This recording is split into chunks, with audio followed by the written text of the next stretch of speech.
नाज़रीन, सेवण में corona virus में मुब्तला मेहड़वासी रेलवे खाते जो मुलाज़िम फोत थी वियो आहे। तालके में वायरस जा 7 नवां केस बि ज़ाहिर थिया आहिनि, जंहिंखां पोइ सेवण में कोरोना में मुब्तला मरीज़नि जो अंग वधी 137 थी वियो आहे, जिन मां 61 ॼणा सिहतयाब बि थी चुका आहिनि। Abdullah Shah institute of medical science में दाख़िल मेहड़वासी रेलवे मुलाज़िम वायरस सां जंग विढ़ंदे ज़िंदगी जी जंग हाराए वेठो।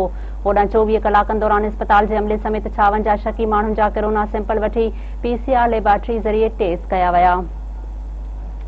वरतल टेस्ट जे नतीजनि मूजिब 7 ॼणनि में वायरस हुजण जी तस्दीक कई वई आहे। बाक़ी 49 माण्हुनि जी टेस्ट रिपोर्ट नेगेटिव अची वई।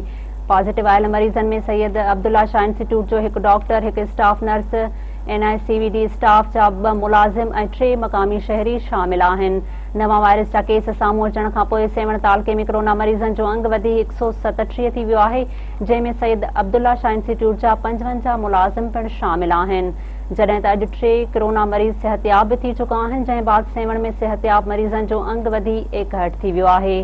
होॾां डायरेक्टर सम्स सेवण चयो आहे त मेहड़वासी फोतीअ जो मड़ SOPs तहत वारसनि हवाले करे मेहड़ में तदफीन कई वेंदी।